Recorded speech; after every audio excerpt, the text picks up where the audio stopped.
Yo, this is another episode of the General Thoughts Podcast. I'm here with my brother Omar ONINESIX, For sure, for co-host, sure. and we got a special guest today, man, Rook. Introduce yourself, Rook. They call me Rook or Adacor. It's my last name. Uh, Mm-hmm. I did 12 years, got out, and then wanted to just share some of the stories that I learned from in there. So I started podcast, and I didn't even know what a podcast was until just last year. Right. Right. It's really impressive that a lot of people in there like stayed in touch with that stuff. Like, Mm-hmm. I guess stayed in tune, like with the TikTok and Snapchat, Mm-hmm. because I didn't. When I got This out, I guy right thought here, Yeah. it's all this different. guy right here wanted me to do a podcast in 2017, and it was Oh yeah. impossible. You was Oh telling me me. about Oh y'all yeah, thought just on my him. no, you and Yeah. Rob was telling me about podcasts back in 2017. Man, but I really didn't know nothing about it either, Rook, until about 2 years ago. I took a crash course. Yeah. I read a book on it, and it's a powerful tool. Yeah. I mean, with the from the YouTube and then with the podcast, the barrier to entry is real low right now. So it's like if you got something to say, somebody is out there that want to hear it. You know what I mean? So Right. And Rook, this is the top of the topics. It's when you look it up, you see like what's the most popular thing in the country, actually in the world, and it's criminal. It's crime, true crime, and what's the other one? I want to say like prison stuff. yeah, yeah. Like prison, yeah. And Three is about a whole bunch of them, but bunch of them. Like Ian, I know that, and it's two other guys. I can't remember, not the connect. It's and this other guy, what his name is off the top of my head. But those are the ones that talk about. They talk to ex-cons and people that did crimes, and they go through all their story. okay, I don't even watch or listen to podcasts. Oh, you I took a do. great interest, I mean, though. I've talked to a few people who do them, but it's basically all just mission work. right. Right. You took a great interest in reform, Rook, and Yeah, that's my thing. following, paying close attention to the bills, the grassroots networks in the state of Pennsylvania. What can you tell us about that? Well, I mean, that's the goal. I mean, the whole podcast thing, and honestly, I don't like hearing my voice or seeing myself on TV, so I only did this as a necessity. Okay. The goal was to change some of change some of these some of the way the system is working right now because it's not working. And Right. I mean, we've gone over like different ways, Mm-hmm. such as bills, Right. legislation, case law, because then you probably know too, our rights are governed by, a judge's standard, how he outlined, you know, uh, the way the law should be applied as opposed to the way the law actually is. And case laws there's so many, it's saturated our rights because there's always going to be, a ambiguity in all these case laws. There's a case Absolutely. law to support your claim, and there's a case law to negate your claim. It's just which judge do you get, and how does he want? Which one does he want to use to apply to your case? Because it could go Right. either way, and Right. that Most of the time, shouldn't be like that's that. how it goes, and it shouldn't be like that. And to add on what the brother just said, Um, it's like it depends on how that judge interprets it. It depends on who's litigating in front of that judge. It depends on how much success this lawyer has had. Is he a Supreme Court litigator? Is he a public defender? Is he court appointed? All of that stuff plays in. And like you said, it's ambiguous in certain aspects, especially at that ground level, trial court. And the trial courts are granted so much deference. You know what I'm saying? Yeah. To the point whereas the appellate court becomes like a big brother instead of a mediator. So you definitely got to be on your A game, and like you said, man, legislation it's about getting the right people in office too, man. I pay close attention to politics on a local level, meaning local government with statewide government, and on a national level, and that's where the work need to be done at. So the grassroots work that's being done with CAB, uh, law abolitionists, I'm quite sure you're familiar with them. Yeah. So tell Yeah, I us a little talk bit to about. people from groups every day, almost every day. I know, I hear about it all the time. Tell us, tell the listeners in the audience, what it's like to hold somebody down who's in prison. I don't know if you knew this, but I was on that side of the fence, and I I know be what it's knowing. like to have a loved one on that side of the fence. My girl went into jail, and that's rough, man. And like everything is so expensive. She was in the county jail, and the thing that bothered me about that was in the county, the majority of the people are supposed to be presumed innocent, but they're being punished. You're not supposed to be punished according to our constitution. I mean, you're Right. held on a bail that, first of all, was supposed to be something to where you can afford, and so you can't afford it. You're given a bail you can't afford, and then you're stuck with these prices. Like some of the soups are over $1, a Right, ramen soup. Every which way to communicate with somebody in there is Mhm. right, an Mhm. arduous task. I mean, absolutely. it's the hardest thing in the world, and technology has everything so easy right now. It doesn't have to be. So it's clearly deliberate. Like and there's so many different ways to communicate with each, individual jails and states, federal, prison, state and county. But they're all basically ran by the same group of people, and they just sort of keep switching each other around because that's the policy. They can't Right, stay a vendor, just like the commissary, just like the medical. They can't stay a vendor for longer than, I forgot how many years. It's not that long. So they yeah, just it's like switch names. 3 to 5 years. They just switch names. Right. And We're not gonna discuss the names, but we know the names. We become familiar with them. I served 28 years already. Wrongfully Sure. convicted. So yeah, I don't that seen the names change many times, but it's the same operation. same characters. Yeah, absolutely, absolutely. So you just launched your company, your LLC, Atacor Incorporated, which would be providing specific services to the men and women trapped behind the wall. You want to talk a little bit about that? It's an AI service because knowing when I was in there, and Pat says you and I are alike.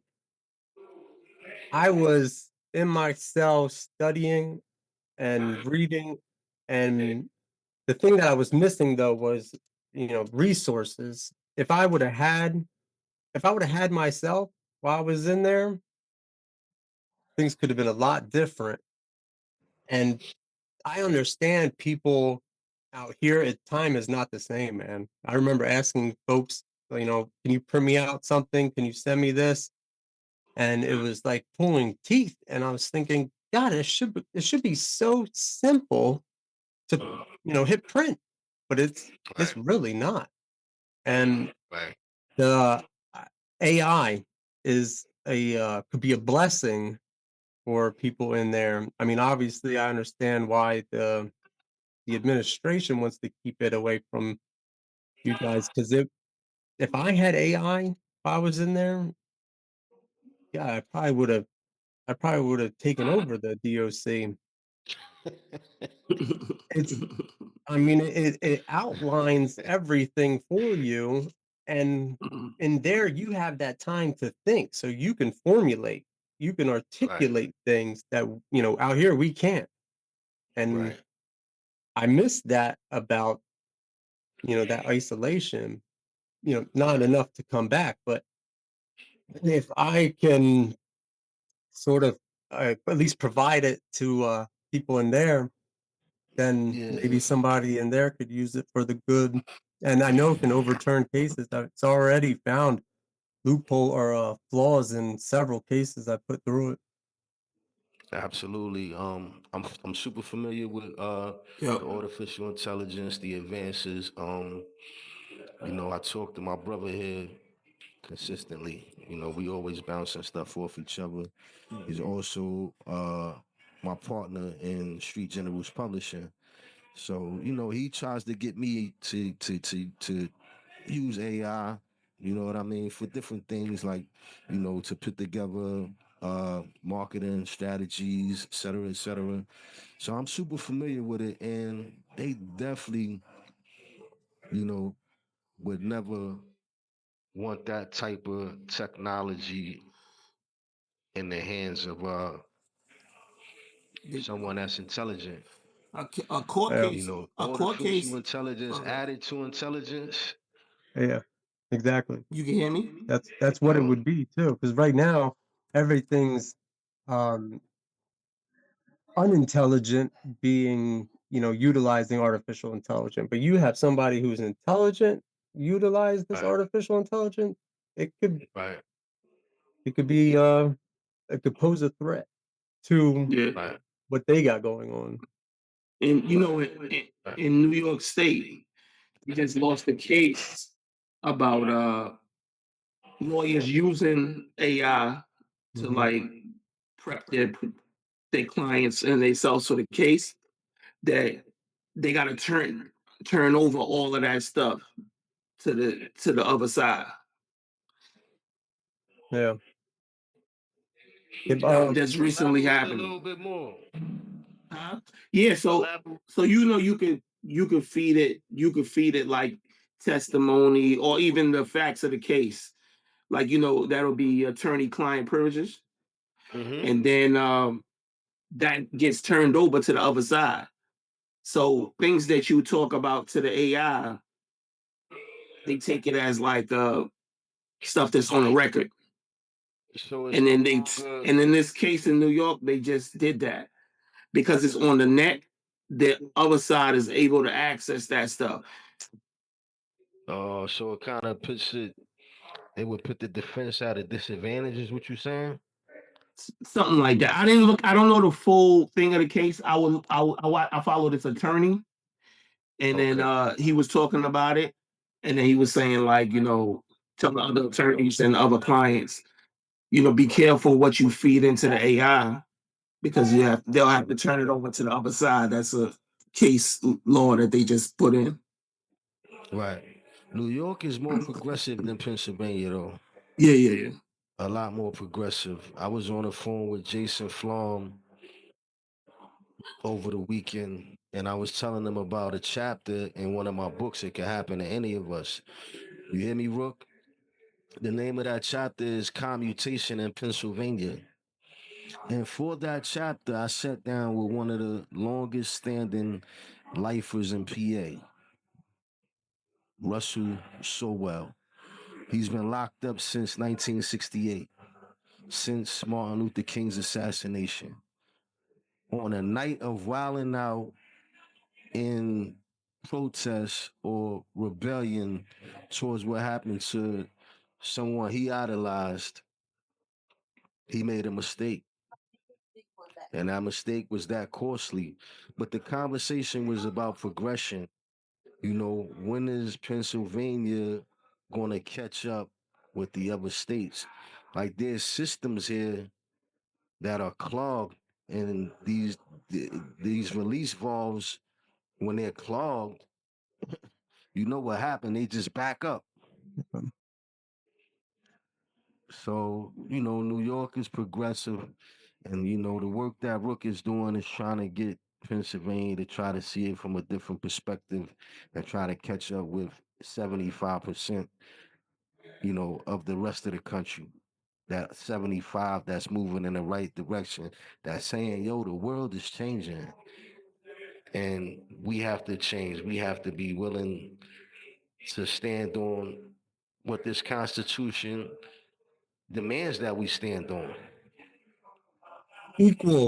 Equality. It's Yes. it's supposed to be equal. That's the way it was always supposed to be. At least that's what we were told when we fought in the Revolutionary War, Mm-hmm. which is a whole nother topic. But we fought for this country to be free, or at the very least be equal. And I mean, yeah, we had a rough beginning. I mean, 200 years, but Right. we're past that now. It's Right. time to be equal. There shouldn't be two Right. systems of justice. And when the president is even saying there's two systems of justice, and obviously he's saying it for a completely different reason. So there's clearly three systems of justice. If he thinks he's being treated unfair, imagine how we feel. Right. You know what I mean? Right. Like he never even had handcuffs put on him, and he had Right. how many Right. felonies? Right. And good for him. But Right. Hunter Biden, he's smoking crack. He has Secret Service members, picking up drugs for him on the Right. taxpayer's dollar. Right. And then you have people, doing. I have a friend that has 5 years in on a parole violation because he had a little bit of one of those new drugs they have. 5 years. Yeah. I mean, That's not equal. The system is not I equal. got I got a court date coming up. You know, and this is gonna be the first time that I walk into a courtroom with attorneys. You know, I've been walking into the courtroom with imposters. You know, no disrespect to them for, you know, the 8 years they put in at law school. But if you don't want to do the work, I think you impersonating an attorney. You Yeah. understand what I'm saying? If I'm doing more work than you impersonate. You're impersonating an attorney, and you're just taking money that I don't have. I come from a very poor, impoverished, low socioeconomic background. Without education, I wouldn't be able to do anything I do for myself today. I wouldn't be an entrepreneur. But everything I get, I gotta work extra hard for because of my conditions, my circumstances. I gotta go 10 times harder than someone that has their freedom. But I'm getting ready for this court date, and it's the first time I'm gonna be going in here with real lawyers. The Pennsylvania Innocence Project and Michael Wiseman. So I do I these know both of them. podcasts. You know, Neelam Sangvi, Liz DeLosa, and Michael Wiseman. They the best in the state. Would you agree? I just got a message from somebody at the Innocence Project. Okay. This is my shot at the title. This is what I've been fighting for all this time. This is actually why I decided to entertain my brother's and you know his invitation to continue to keep my voice out there, continue to let people see that I'm human, that I am a three-dimensional, fleshed out human being that is deeply flawed but actually innocent. When is your court date? We waiting right now. We're waiting right now, but my petition was filed 90 days ago. My legal team asked the court to find me innocent based on newly discovered exonerating evidence, and it's been 90 days now, so it could be any day. Um, Could what be any county is it? day. York County. York County. Um, I've what been what down there on my own a couple times. Now was I'm that coming like? with.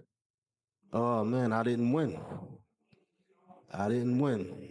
I didn't have enough at the time. So but every time you lose, losses is lessons. Yeah. So every time I lost, I learned something else about my case. So I was in position when the help came to tell them what I needed that I couldn't get done on my own, or where they might be able to find what I needed. My arms wasn't that long. I'm a pro se litigator, incarcerated. When I get to court, this is the first time I'm meeting lawyers that I'm giving hard-earned money. You know how it goes. So this is my very first shot since trial to beat my case. Um, and you said 28 years? Is that? Yeah, I got 28 in, man. I got 28 years in, man. um, Yeah, man. I mean, just to think, to think back on what we've done in 28 years, that's ridiculous. I did 12 years, and I can think of. I mean, you could throw a date at me, and I can tell you almost what I did that day. I can definitely tell you like where I was, what cell I was in, and what block. But 12 years, I can tell you almost where I was I could do the same thing with the 28. because I you're remember everything, stagnant. where I That's was at. well, Where I was at, what I was doing, what block I was on. I remember it all. Who I was probably dating. Um, yeah, but the time is dwindling down right now. We probably down to seconds. This is gonna be a to be continued because the energy I think was great. Thank you for showing up. They probably gonna cut me off any second, but I'm here. Tysheem Crocker wrongfully convicted, innocent but convicted. We got Rook here, entrepreneur, served this time, reaching back for the men, creating opportunity for you to help yourself. ONINESIX is here. Thank you for being here, brother. General For sure. Thoughts Podcast. This has been another episode.